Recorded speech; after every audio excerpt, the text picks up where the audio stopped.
Welcome to the Strong for Performance podcast, where we give coaches and consultants practical ideas for taking you to the next level in your business and in your life. I'm your host, Meredith Bell.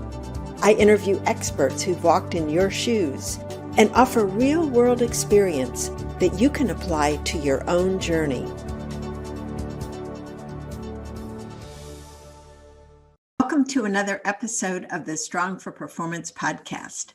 I'm your host, Meredith Bell, and today I am delighted to welcome as my guest, Gabe Arnold. Gabe, welcome to my show. Thank you so much for having me, Meredith. I'm glad to be here. Well, I want to give a shout out to David Schreiner-Kahn, who is the one that introduced us. He's a wonderful colleague to both of us, and he was recently a guest on my show. So I'm so glad to know you. And before we jump into all the questions that I have for you, I want to give a bit more formal introduction so my audience gets to know who you are. Gabe is the founder and CEO of Business Marketing Engine. He's known as a serial problem solver, and with his 22 years of experience in professional writing, computer technology, and marketing management, it's a title that fits him well, and you'll see why as we get into our conversation. Gabe has helped more than 1,000 young startups grow into established enterprises. He's dedicated his life to finding ways to help teams of all sizes create effective results-based organizational models. And he created his first $1 million product, Copywriter Today, in 2014, and he's continued to scale and grow from there.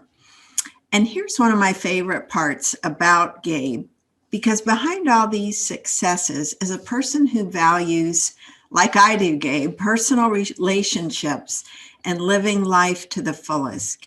Gabe strives to create an environment of trust and open communication with his team and clients.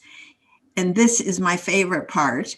He believes that people who make a lasting positive impact in this world are those who choose kindness, love, and respect above all else. Amen, Gabe. I'm with you on that, 100%. And especially today, it feels like we need that so much. You've had a fascinating journey as an entrepreneur. And so what I would like to start with is asking, from your experience, what does it take to be a successful entrepreneur? And what are some of the lessons learned along the way that have helped you? I think that I think entrepreneurship is really popular right now for many reasons and many good reasons, but excuse me. But I think the biggest thing that I've realized is that as an entrepreneur, I am more afraid of not taking action than the risks. And as I look back at all the things I've done over the years, I would sit and contemplate, like, do I want to try this? Do I want to experiment? Do I want to open the new business or call the customer or do the thing that I was, probably that I was afraid to do? I would sit and say, well, am I more afraid of the risk or the outcome of that choice, or am I more afraid of not doing anything, not taking action? And that's always been a huge driving force for me, because I'm always more afraid of inaction than the risk of action. And I think that's what, for me, really defines part of the entrepreneurial journey, because I wouldn't consider myself like a big risk taker. I do take risks, and I take calculated risks, and I really think things through. But sometimes I think entrepreneurship is portrayed as like, oh, the people that'll take the big bet, or, do the risky thing. And it's really, if you study entrepreneurs, and, which I have done extensively, and if you look at any entrepreneurs around you that are successful in the long run, they've generally taken measured bets and measured risks and realized that, well, if I don't do something, that I'm more afraid of that outcome than doing something. And so that would be my synopsis of what entrepreneurship has been about for me. That's a really important insight, because I know that there are times when we're presented with an opportunity, and it's very tempting to jump in and not consider all those risks that could happen. On the other hand, as you say, it's important. I like your word, measured risks. Mm-hmm. And I'd love to know, are there any specific questions you've asked yourself, other than the one you just said, that help you kind of weigh the pros and cons in making the yes or no decision? It's definitely like case by case, because there's a lot of factors involved. But I'm working on a couple decisions this week that I need to make, and it's like a $50,000 decision for the year. It's not huge, but it's not small. Like that's not no money. And more importantly, there's a big time investment. Usually when you make a high dollar investment, there's just as much time, or there can be as much time. So for this decision I'm making this week, there's two positions that I need to create basically in my company, because they don't exist right now, because I fill them some of the time and I have other team members who fill the roles some of the time. And so what I do when I'm making a decision is I start to think, okay, what if I don't do this? Like back to kind of what I said, and this is a good example. So we're bringing in a new client liaison to help bring our clients on board when they sign with us. And really make that process really smooth and successful, and help people truly understand like our culture and how we operate. And then I'm also hiring a new sales account manager. And with both of those, I have to think and say, okay, hiring those is a risk. And just the upfront will cost me a bunch of money, like I said, without any guarantee of results. But if I don't do that, then what's the other result? I'll continue to have to carry some of the sales account management that isn't going to be effective in the long run. I can't do all the jobs all the time. And we're not onboarding our clients as effectively as we could right now, because it's being done by project managers or salespeople or, other people on the team. And so what's the impact of that? If I look at those, the results of that over time, it's going to be way more expensive than me investing this money. So I try to do essentially, I guess, a pros and cons list. I don't really think about it that way, but that'll be something people relate to. And I also try to take things to the extreme in my head. So if I say, like, if I don't hire these positions for 5 years or 10 years, what's going to happen? It would definitely stagnate my growth, and it would, and when you're not growing, you're dying in my book in business. And then I could also say, like, what's the best thing that could happen? And then somewhere in the middle is really what's going to happen typically. And so that's how I start to evaluate risk, is like, what's the cost of not doing things? Because generally that's more risky than doing something. Because if I hire these people that we're considering and they don't work out, I can let them go, and I can find somebody better. Or maybe I hire them and I didn't realize all these other things they should have been doing that were super helpful, that are super helpful to us now. But there's usually less downside in action than in inaction. I'm with you on that. I kind of look at it as all an experiment, right?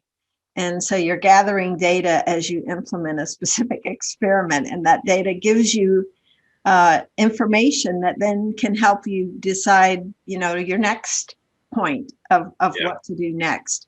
Well, a lot of my audience is made up of people who are service professionals, Gabe. They deliver consulting, coaching, training, or some other service that people provide them, and they love delivering that particular service. Mm-hmm. But they aren't as comfortable marketing themselves because they're the product, basically, right? And so I would love, with your experience and expertise in this whole arena of marketing, what are some things that you might suggest that would help them become more comfortable with that marketing? My grandfather is the one who taught me a lot about business and sales and marketing. And he used to say something to me and to my dad years ago that I think applies here. And then I can get into some more specific tactics. But sometimes my dad would be coming up with a price quote for, they owned a masonry company, and he'd be coming up with the price. And my grandpa would look and he'd say, that's too low. We're not going to make enough money. And he would mark it up to what it needed to be. And he would say to my dad, and he would say to me many times too, in years after, if we don't charge enough, we won't be in business next year, and there'll be nobody to help this customer. And the same is true as it relates to marketing, because marketing is an investment in your future as a business owner, as a service provider.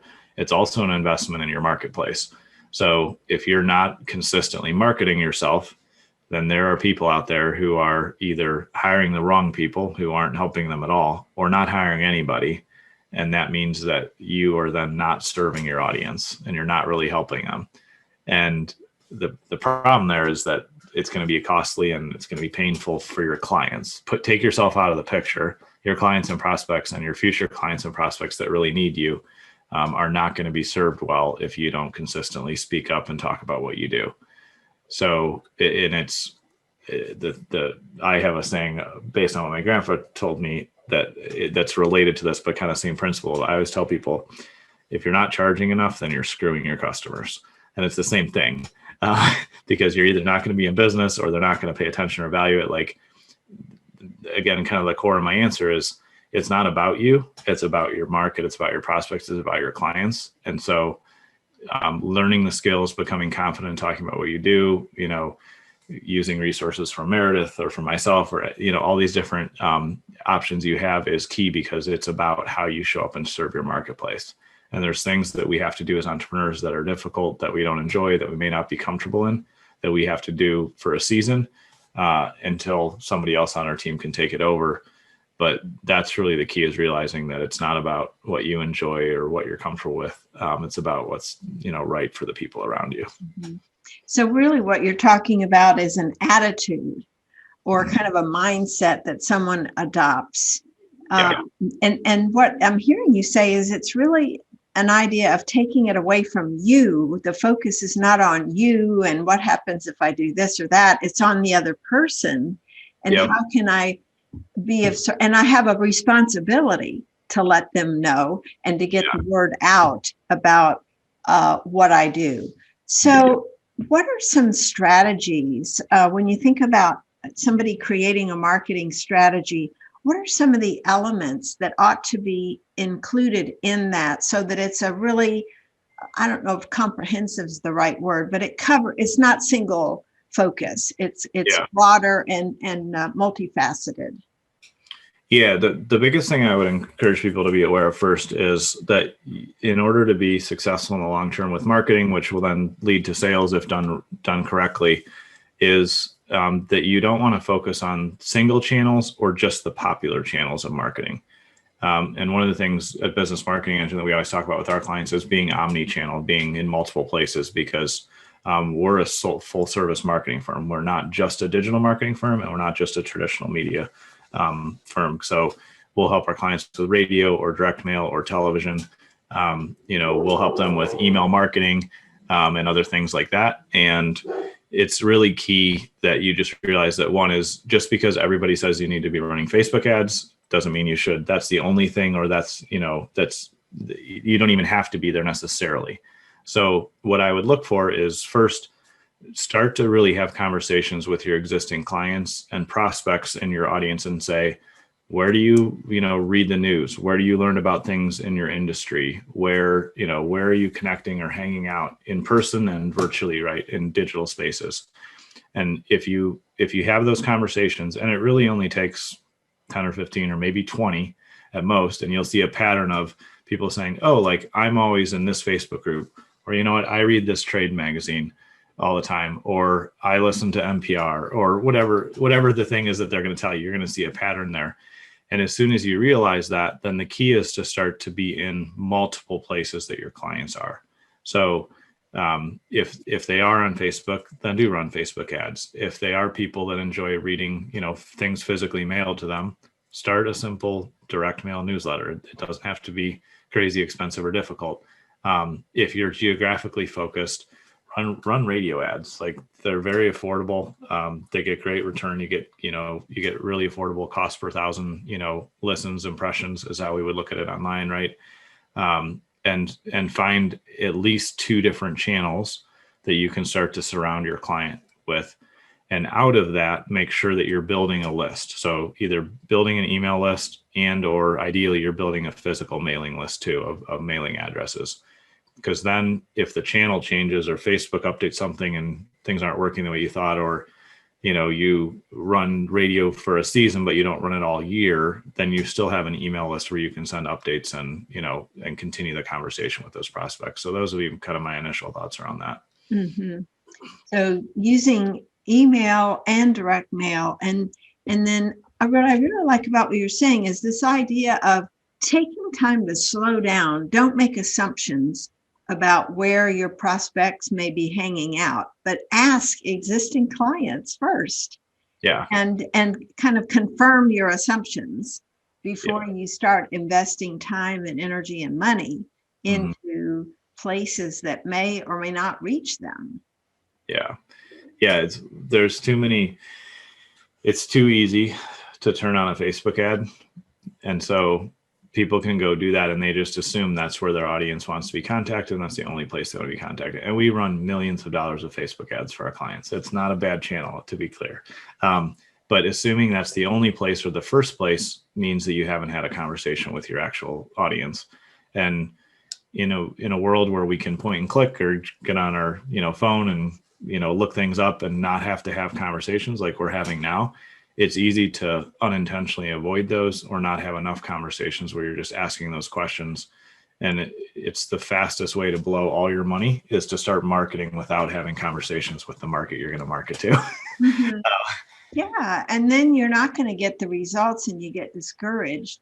Well, one of the strategies that you and I had talked about before that I thought, oh my goodness, we've got to go into depth here, has to do with what you call building referral networks, where you create marketing partnerships with influencers. And I think for my audience, this is a key strategy. So I'd like to spend some time going deep with you on this. What is that, first of all? And then what does it look like to implement?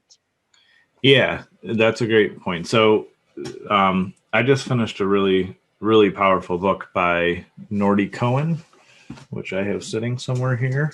So I'll show you. He sent me as an author copy, but this is called The Participation Game by Nordy Cohen. And it's really excellent research that I'd recommend everybody check out.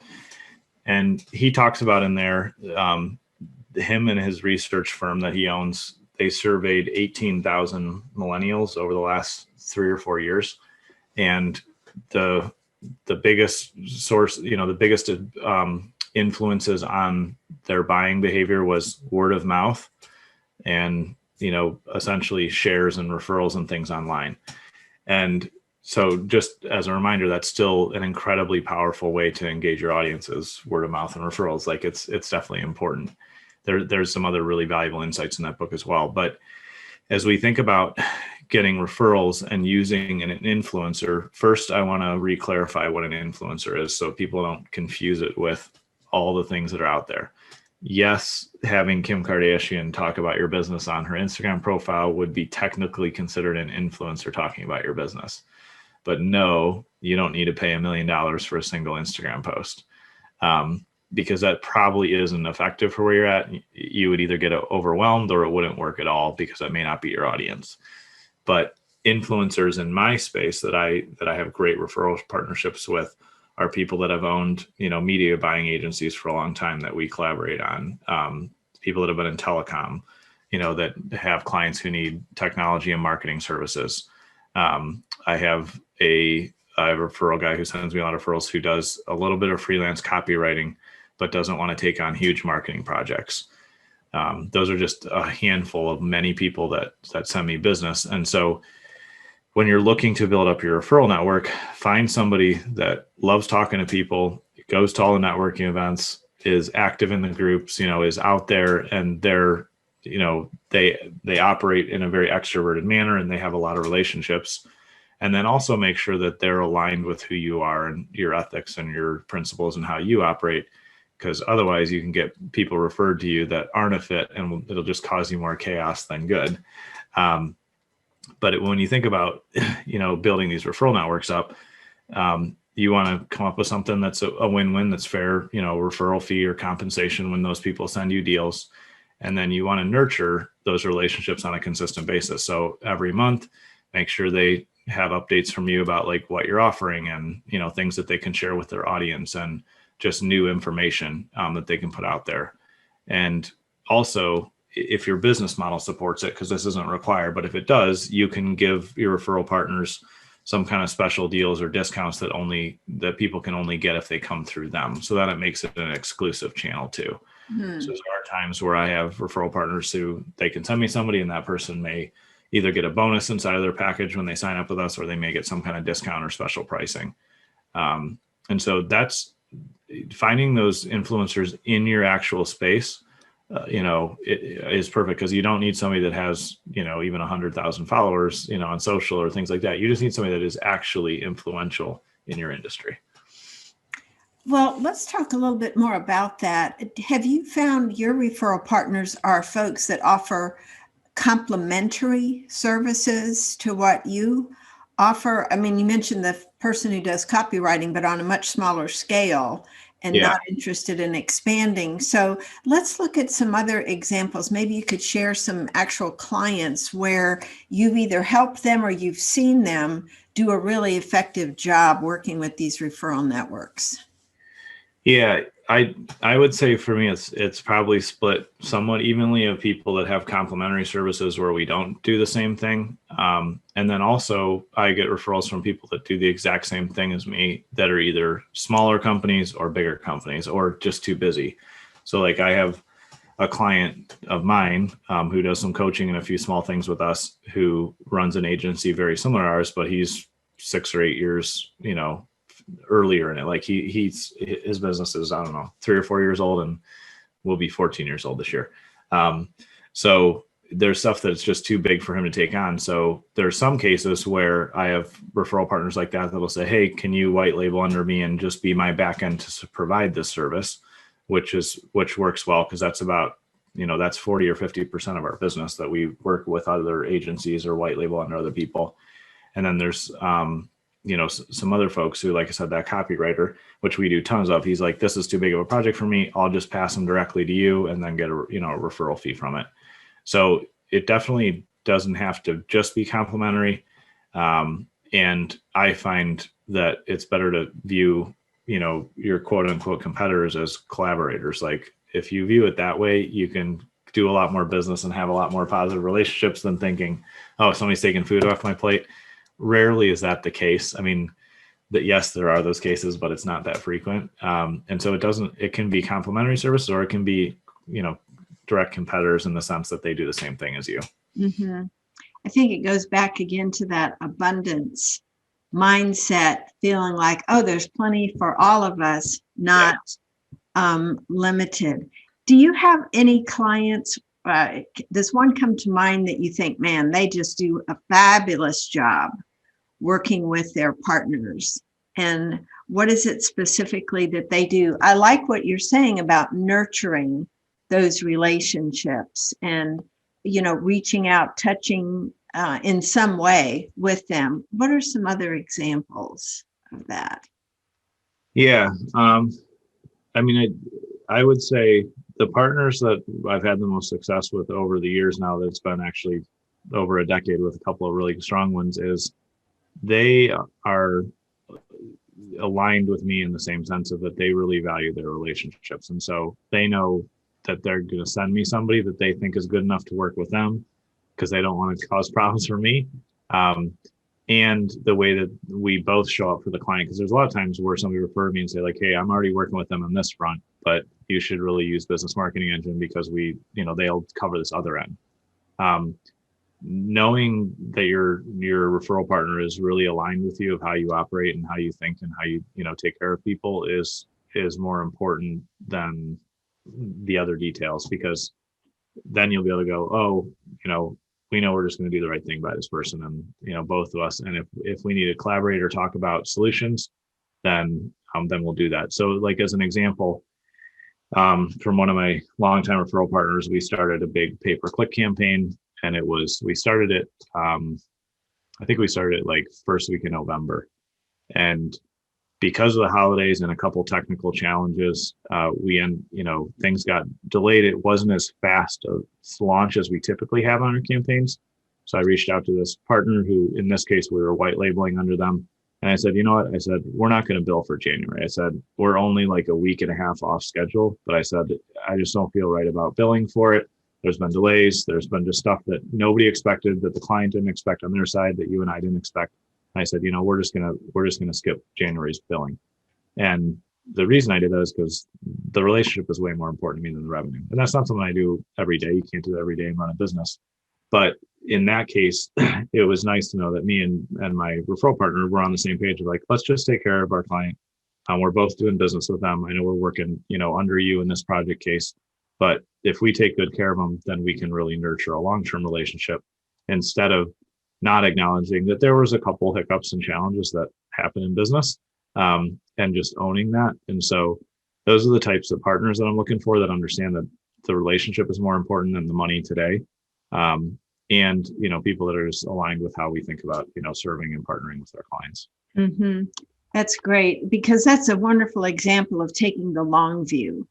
Yeah. It's not the transaction. It's nurturing and taking care of people and that relationship, and wanting them to have a good feeling, right, about working with you. Because if they had a bad feeling like they got ripped off, the long-term impact of that is very damaging for you and this other company. So that is a great example. Well, one of the other things I wanted to go into, because I know you help coaches and consultants with services that you refer to as destinations, content, and traffic. So talk about each of those and why they're important. Yeah, like over the years, like I started in tech and marketing as a teenager and learned a lot then. And I feel like in the last 10 years or so, I've started to distill it down to more simple concepts that are easier for me to understand, to teach the team, and also share with my clients. And I realized that really it comes down to, in marketing, there's only three things. You need a destination to send somebody to, you need content that'll explain what they're going to get with the value, and nurturing them. And then you need traffic, to get to the content and the destinations. And so a destination is either holding your in-person event, which we'll be getting back to here soon, I'm sure, or driving traffic to a retail store location, or sending people to download an app, or visit a web page, or visit a landing page. And so in order to market something, you have to have a destination. You have to say, oh, go check this out, go here, right? So when we're working with our clients, we say, hey, is your website really the right destination? Is it going to convert, or do we need to make improvements there? Is there a mobile app or website, or like I said, is there a workshop or event you want to drive people to? That's the first thing that we define with our clients, so that then they have something to talk about directly, and they also have to market. And then from a content perspective, content could be anything from creating the right kind of webinar that would get people to convert, putting out written content, blog posts, email marketing. Maybe it's creating videos, or we help our clients launch and manage their own podcasts. The content is how you build the relationship with your prospect, right? So obviously, I know with everybody that's listening here today, Meredith, they know who you are, and they know, how you operate and what you do. And the more times that they hear you on your show, the more they'll learn to trust you. And then you'll get, over time, if you put out high quality content and you're really nurturing that relationship, you'll get people that will go to the destination and sign up, or they'll send you an email and say, hey, I've been listening to you for a while and I'm ready for your services. That's what content is all about. It's about nurturing that relationship and solving problems, for your audience that way. And then traffic really comes, to how can we get more people to see this? So through search engine optimization, getting you, high ranking in Google nationally or local to where you're at, any kind of paid traffic. So Facebook ads, Google ads, and there's, LinkedIn ads, YouTube ads, there's a million paid traffic sources that we would, based on what your market says, where they're at, then we would drive traffic through there. And then you can use radio, television, direct mail, SMS. There's tons of ways to drive traffic. It's just a matter of determining where your audience is already engaged and hanging out. And so the way we start with our clients is, instead of assuming that they'll know all the answers to what the destination is, what the content should be, and what the traffic should be, we always start just by building a strategic marketing plan and saying, we'll interview our clients, we interview their clients, to have those conversations. So we really support them in figuring out, where is it that your prospects are hanging out? Why did your clients buy from you? And out of that, we build a strategic marketing plan that says, here's where you should, the destination should be. here's the type of content that needs to go out, and here's where you can drive traffic from. So that's kind of an overview of how we operate. Mm-hmm. And I think those are three good areas for anyone in business to think about. Yep. And the idea of the traffic goes back to what we were talking about, earlier. Where do you find your ideal clients or prospective clients, and finding ways to appeal to them, approach them. You've talked about different kinds of paid traffic, like ads or direct marketing. And I agree with you, the importance of building a list. But in terms of free, some free strategies that someone might take on, whether it's on LinkedIn for somebody that's more B2B, or Facebook or Instagram, what are some ideas that you have just in terms of the kind of content that you're seeing gets good engagement or responses on any of those platforms? Are there some overall principles you could share? The first thing I would point out, and I know what you meant, but just to be clear, is that I always encourage people to not think about anything as free, because you're either going to invest time or money.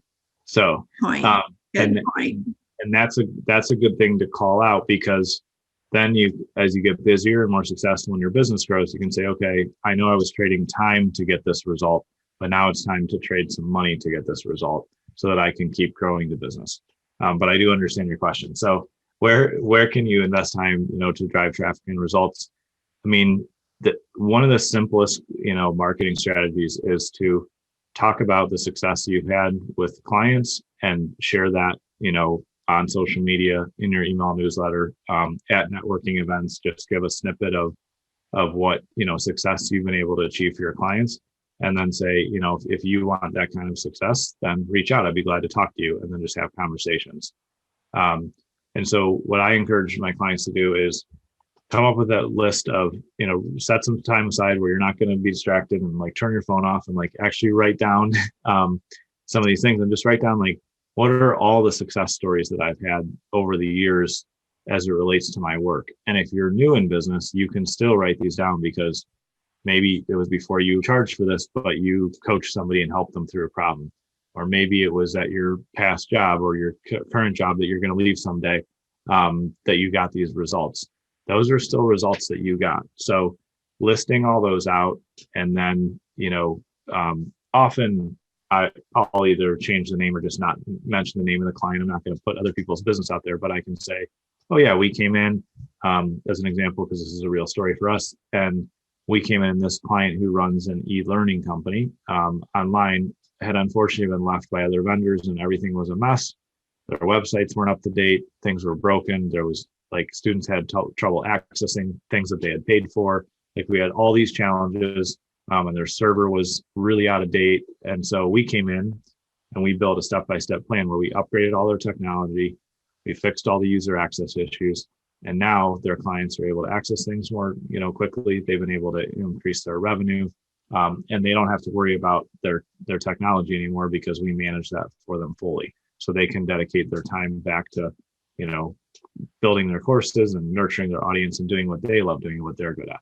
Mm-hmm. So that's an example of how you can tell a story of the result that you got, and then say, if you'd like to learn more about that, reach out and we can have a conversation, because all of your marketing should be driven at having a conversation. It doesn't matter how big you get. If you want to have a conversation with another person, there are a few cases, and there are times where somebody may purchase something ahead or something like that, but it's all with the goal of talking to somebody to solve their problem, in almost all cases. And so that's what your marketing should be driven at: sharing results and examples, and then asking people, hey, if you want this too, we should have a conversation. I love that, because to me, this, as I was hearing you describe that, it's sort of like before, during, after. What was the problem they were having before they got you to help them? And then what did you do? And then what was life like for them afterward? Exactly. So that's a great sequence that anyone can follow. And I think one of the things that I like about that suggestion is so many folks that I know and work with and listen to my podcast have had great experiences over time. They've got lots of client success stories, but they haven't taken the time to really tap into those and extract some of those nuggets from them and then use that on their various platforms, even in their newsletters, to really highlight the benefits. They don't have to say overtly, work with me. That is conveyed in the story that is shared. Yeah. And I think the challenge is when you're doing your own marketing, you kind of have to step back and look at it with fresh eyes, or pretend that you're coaching or consulting for another client. Because what I just told you works very well. We help our clients do that stuff all the time. We can help them launch really successful marketing campaigns. And still, there's times where I struggle with my own marketing, even though I own a marketing company, because I need to step back and go, oh, like I just need to treat myself like a client. And so what I'd encourage people to do is like pretend you're not you for a minute, and from a third party, say, like, if you had to get audited in a good way, we'll say, and they had to come in and say, like, what are all the results you got, or you had to prove what you've done, like take a new perspective on it.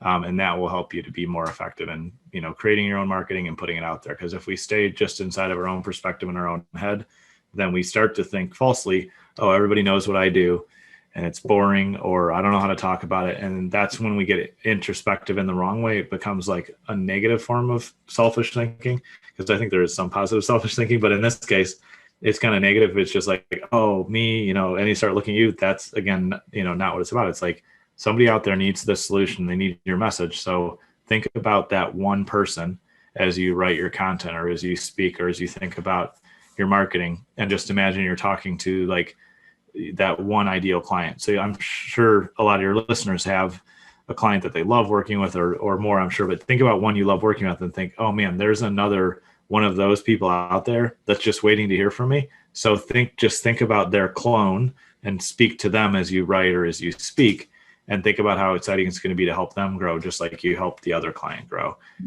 That's just an exercise that kind of pulls me out of my own head. And I'll share one other one too. When I'm struggling with like, man, how should I do this? Or I don't know what to do, or I'm confused in my own head, I will think about like my son who's 9. And I'll think like, if he came to me in this position, years down the road and asked me for advice, what would I tell him to do? And it makes it easier for me to tell him what to do than it is to tell myself what to do. And I just write it all down.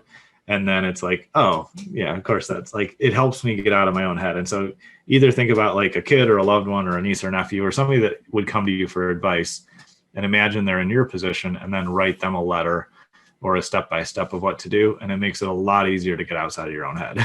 Oh, what a great perspective. Yeah, I love that. That's great. Well, speak of love, my final question for you is around that introduction I gave, where you focus on the importance of being kind and loving to others. I don't think we hear enough of that in business. And I would love to know, how do you personally do this, and how do you convey to your team members the importance of these values in the way they show up, the way you show up, and interact with anyone who comes in contact with your business?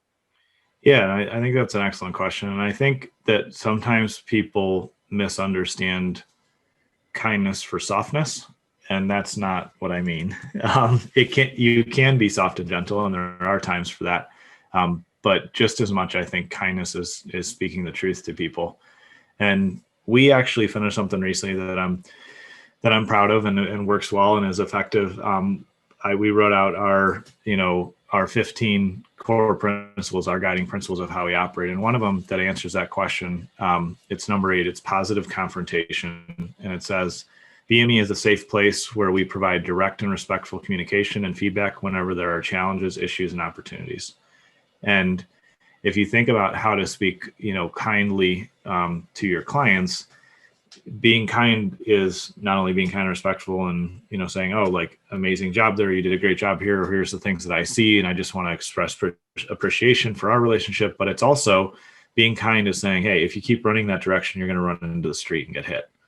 And that's kindness. And sometimes you have to grab somebody's hand and say, hold on a second, we need to have a conversation about this because I care about you. And being kind and loving is saying, you know what, there are some serious things from my perspective, and I just want to share them with you. not to be manipulative or like not with any negative intention, but my intention in addressing this is to be kind and strong and help you address these challenges that are coming, because one way or the other, you at least need to be aware of this, or I want you to know that I'm aware of it so I can help you through it, because that's how you really help somebody, is you watch their back and you watch out for other things that come up. But you can do those, you can have those conversations in a positive manner. That's why we call it positive confrontation. You don't have to be a jerk. You don't have to come in there full of ego. You can come in and frame up the conversation. And I could say, Meredith, my intention of sharing with you, what I'm going to share with you is I really want you to be successful and I care about you. However, if you keep going this path, I've seen so many people around me or clients where I've seen this end in disaster, and I don't want you to end there, and that you think is the greatest idea ever. But it's my responsibility, if I'm going to be kind and care for you, to say, this is what I see as warnings. And then it's your business. You should make the best choice for you, but I'm not going to sit here quietly and not say something. So. I really like that definition that you're giving to kindness, and the distinction you made there about it not being softness, because really everything you just said is about telling the truth, and somebody knowing that you will be honest with them because you have their best interests at heart. And that is huge, because there is so much of everybody out for themselves in business, that when you have the approach of, I'm here to help and serve you, it feels different. And it most likely is received much better, because the way you just framed it and what you just said as an example is an excellent way of how you bring that caring into your business relationships. And I think, from my own experience and just listening to you, Gabe, that is a key element of long-term success in business, because people that trust you and trust that you have their best interests at heart want more of that. They want more of you. Am I right on that? Yeah, and it's the simplest thing, and it even sounds silly to realize this or say this now, but even like 3 or 4 years ago, I wasn't as upfront about like, that's how I operate and that's how I'm going to show up. And I didn't bring my heart into the situation first. It was all tactics, or we have to do it this way, or this is what it costs. And that is a really shallow and short-term approach. But if you show up with heart first and you really speak from the heart and you truly choose to care about people, you will have unlimited wealth and unlimited relationships, and everything works better. Like it's the simplest, if you could call it a cheat code to business, that is the one, is to really speak from your heart, really care about people, stand on what you believe in, like have the tough conversations, but really operate from your heart and truly, I know this is a saying that we all say, but truly treat people the way that you would want to be treated. Like truly think about, man, what would it be like if I was in that position, and how could I take care of them in a way that would surprise them and delight them? And they'd be like, man, I don't care what happens. I want to keep working with that person. And I don't execute that perfectly, but that's what we try to show up and do every day. And it makes business a lot easier for sure. Yes. Well, we're all human, so you can't get it 100% every time, but still that spirit, people sense that. And so even if you stumble occasionally, they give you the benefit of the doubt because of that strength of the relationship that you form. Gabe, I just am so excited about everything you've shared today. Thank you so much for the gift of you to my audience. So how can they learn more about your services and connect with you if they'd like to know more about what you offer? Yeah, the easiest thing you can do is you can go to businessmarketingengine.com and you can see what we have to offer there. You can contact us there. And also I'm super easy to look up on social media. If Facebook, LinkedIn, just look up Gabe Arnold. And then I share some of my other ideas and thoughts and projects on my personal blog, which is gabearnold.com. Great. Thank you. So that's businessmarketingengine.com. Yes. Great. And that's Gabe, Gabe Arnold.